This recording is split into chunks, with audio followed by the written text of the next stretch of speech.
Eloba nango bakongo, eloba nango bandeko na biso ya bakongo, masobele kuna mbanza. Pourquoi pas ne pas rire? Pourquoi pas rire? Laissez-moi rire. Oh. Et likambo ki star epesamela muntu nyonso te na yebisaka bino. Il faut savoir respecter les gars qui ont vécu. Abakouk oye, abakuke, abakuka.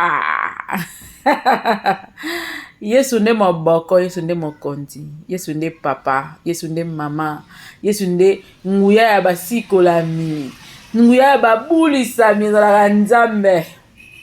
Alors, totepa sinisa makanisi te. Kimi evanda kati ya mabota ya biso. Pe nzamba yeba na kobulisa milimo na biso. Po masobele kuna manza. Il faut savoir respecter les gars qui ont vécu. Être star n'est pas donné à tout le monde. C'est un truc qu'on ne donne pas à tout le monde. C'est un truc... comment je peux dire? C'est un atout, c'est une touche que Dieu met en une personne où quand tu t'habilles, il y a un éclat qui sort. On peut mettre les mêmes habits, hein? On peut tous mettre les mêmes habits. Mais avec toi, il y a une touche de quelque chose. Maman me disait souvent, c'est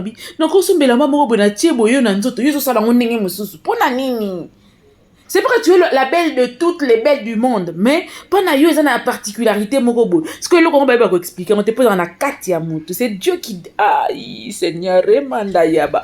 C'est Dieu qui dépose les choses dans la vie d'une personne. Et quand la touche de Dieu passe pour déposer quelque chose dans la vie d'une personne, tu peux beau imiter, tu peux beau faire des efforts pour arriver place Moutouana Azali. Ozo touche wana mozonto. Yo mo pas sentir que yo mo pe yo pe mo nani yo sentir que et loro moro mwana ya zalaka nango madame yo aussi la zalaka nango et c'est loro moro mais je sais pas trop bien définir quoi. Ngamo pe na loko na définir on oyeba te mais ding nangala bino to na kata di sumo ko mama na nzamba boningo. Avant la kota kuna na webisa mams merci to sepeli ko mona bino boye na ambiance après tournage boke moi netika ndeza la bongo penza. Na agence de publicité, na travaillé dans quelques agences de publicité ici à Kinshasa. Je salue d'ailleurs Noëlla Madinga Yebi, côté Nintokuta la Kutana, na ba tournage, yaba Kofir Kitoko, ainsi de suite. Na ba publicité avec Maki, avec Innocent, avec les gens qui font la publicité, bien sûr. Dans ce qui tournage, j'ai bêti, beau tourner par exemple publicité Moka Orange, bêti. Une semaine, ce que Sili, moi boîte, bah, donc. Ce qu'on a peut-être mingi boîte na makasi to ga twa so bana na kim mais de la bongo ambiance pendant tournage c'est nga so bo ici parce que pour ça la comprimer pour ça la tellement na makanisi place moko et que ça là que il faut poser la moi il faut veiller sur tout et n'importe quoi et que c'est nga siko après moi relâchement moko salama parce que vous êtes comprimé et puis après il faut être vous êtes strict par rapport à ce que vous devrez donner pour le travail et puis après ça vous allez vous relâcher un peu. Moi, relax un peu. Maman est partie se relaxer un peu avec ses enfants parce qu'ils ils venaient de faire un très beau film que vous avez tous suivi, que nous avons tous suivi parce que moi, je peux pas me mettre à côté, bien que je n'ai pas encore fini le film. Je vous avais dit non, j'avais donné mon excuse et bientôt là, je serai libre. Je vais aussi relaxer très bientôt parce que je suis encore très stricte par rapport à ce que je suis en train de faire. Après un moment, je veux me relaxer comme vous autres aussi. Je veux fêter, je veux danser, je veux bouger, ainsi de suite. D'ailleurs, Koutou, stress et baby sing à la poso. Tellement temps à opérer mes alités. Donc, voilà Mams avec le bonbon. Nous avons vu Michou. Batuku bamsu bane da ko pesa da ko sala ba rumeur Michou Longwe ndenge zawana mayen oui Michou est là, vous avez vu Michou donc bon on m'a appelé pour bon mon appel qui d'autre Linda ainsi de suite donc bongo ezalaka bongo pena mingi pena fair play ya kitoko boye mam ça si tournage là bana aki ko pesa bango moi moment ya relax moment na yi passer un peu du temps avec votre maman quoi vraiment un peu du temps avec votre star préférée avec votre maman avec votre modèle avec votre kadinge ça la suivre les guides nabino azi moi ton abiné ça la kitoko PPRD. Donc félicitations à tous ceux-là qui ont participé dans ces films qui venaient de finir, qui venaient de prendre fin, et vous avez tellement été au top, bien que je n'ai pas encore fini, mais je sais déjà, j'ai déjà vu une partie. Et j'ai assisté na moi na lekana ka côté mon amoni bino bo tourner na donc na bi film za somo na lekana ezala bongo boyebita donc c'était kitoko makasi, vraiment chacun a carrément joué son rôle comme il se devait. Vous avez tellement bien incarné. Félicitations à vous tous, vraiment vous avez mérité un moment de gaieté, un moment de relâchement, un moment de relax, un moment de passer du temps avec la vôtre, parce que tu as la pécara moi, c'est pas moi mon poto, il fallait quand même pas la pécara na beza maman toleli yo maman na pointe et les cani chitoko propre soin. Et maman a bien fait un relax, tout c'est dans makasi, bien que les vidéos on attend, non? Et ça la bien sûr tout le monde la vidéo photo, oui, mais on attend aussi des vidéos, ça nous fera du bien. Alors donc je disais tantôt, tant on a bandaki émission na ngai ana ebisi bino kozala star et yela mutu nyo sauté. Kozala star eza ngambo. Kozala star il faut soki olingi pena ba bengo star, il faut respecter ba norme ya ki star. Parce que être une star n'est pas donné à tout le monde. Et puis être une star, c'est toute une vie. Voilà pourquoi au monde, na ba chaîne minene ya poto ba tchaka la vie de star. Hein? Si vous avez la vie de star, wana, bazo détailler la vie de star, il faut comprendre que star a muninga na oti. Loba na vedette, tondimi. Mais ko kene ko kanko diembela na star te. Pour aux star. Maman, papa, mela mayotonda. Lia otonda ebele ba vedette mais baza ba star te.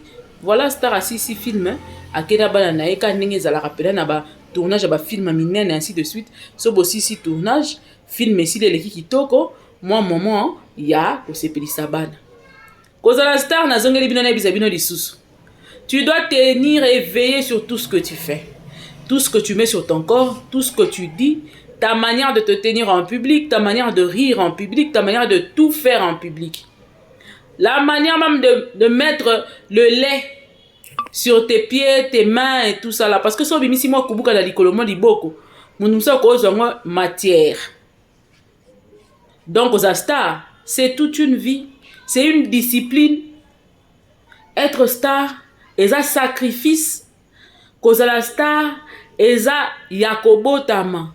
Eza na batik oyo mutu abotama azala star.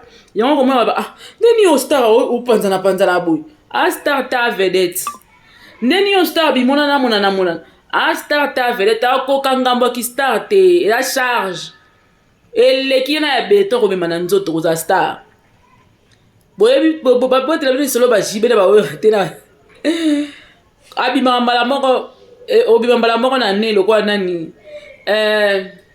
Maman bilabela yemba. Hein? Phénomène abimaka msimambula tukumitano akena ye. Phénomène, faut ça phénomène.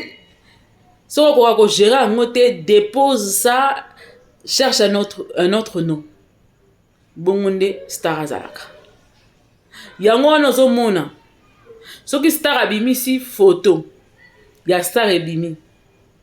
Star nyonso il faut yeba que soki star na bino abimi. Abimisi photo, abimisi vidéo, batalaka accoutrement star, batalaka coiffure ya star, batalaka biloko nous sorti na ba fantaisie na et tout. Sa manière de se tenir. Ah bedane mams. Moi si à mondele pena solo. Oui madame le diable s'habille en Prada. Qui connaît ce film? Moi de mon azara na film on a comme les aranani. Le diable s'habille en Prada. Alinga ko lata fort maintenant ano changer ka badani ba secrétaire pamba likola forme très dur ka za ka bo mususu na mona so space na mona on juste pas ya damo communiser nani on a film au scandale non scandale Olivia Pope l'Olivia Pope congolais ba charisme ngo yango oyoka muto beta sur mesure oyo moko talo lobi so nota film na te zonga na ba film na otanga wana oyoka soko si wana okena Hervé Specteur l'avocat sur mesure otali mwasi moko azalaka wana ya noir azalaka chef na bango tout charismatique akanda soki abeteli yo forme veut dire sur mesure na so prête à porter ezwi valeur vraiment moto aconcevoir elamba atali mpena forme ya moto abi te moto fola te elamba oyo star aka bongo star mpena akumbamaka ndenge wana epuis foyeba ke star soki abimi na eloko il faut tia makelele pourtant alati eloko yango omonaka bazoka bastar baposte par exemple avec un sac comme Mame Safela avec un truc pourquoi parce que rien que comme on est qui star et côté qui c'est sac oyo parce que babaku baké luka sac oyo à Jacobs oyo pour balata yango ezaka na basapatu pe na mona yango basapatu nango pe ezali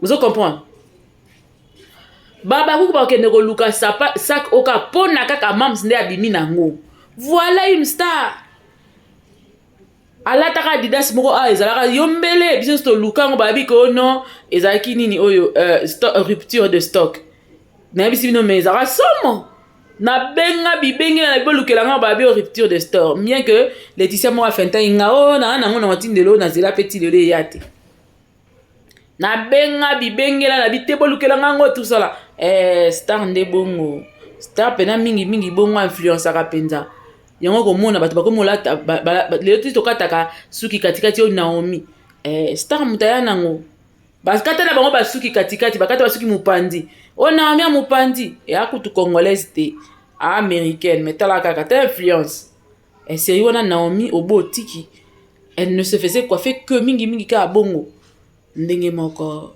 star atikaka makambo yosko obengami star ozomi meka kobengama star yebisa biso tikaka nini na nsima no po biso tozala babiloko tokolakisa oyo na miso mingi biso bakuki tokoma mingi kolinga barobe likoya mams lati mwa robe noa jaune boye ya mokuse ya bien ya soin otie talon neti mams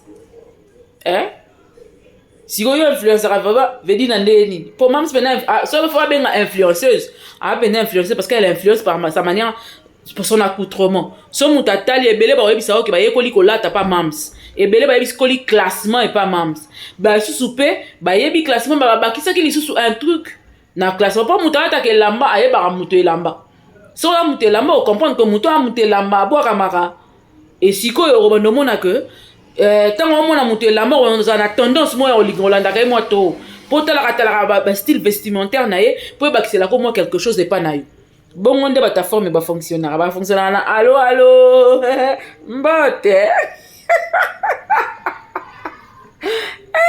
Mireille, yo, oye lisusu, l'Éternel est vivant, je suis Lapion.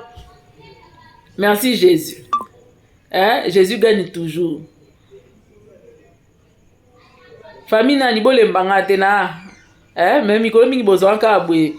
Lobi peut-être nako tourner pe, nako sata moi 3 biloko na tiki yango wana. Avant semaine ici là. Toke na obongo, to sa na onde niko. Ambote ngaka boy bo metsadanga batelama batambola bongo bata forme bata charisme batambola muta charisme fo oya ne latel ya charisme et telemel ya charisme c'est que le charisme veut dire forme na fait la charisme sac no charismatique vous dites tu que ça kiti to tikeli ça kiti donc mikolo biso sur Jacobs mingi bongo obotiki Nicolo mingi à Jacobs. Tout ça est ndeni liko nango. Une star doit savoir influencer. Une star quand elle sort avec une tenue, la tenue se base batali babité. La tenue là te va convenablement parce que star aeba ko veiller même na nzoto nae parce que elle ne s'appartient plus.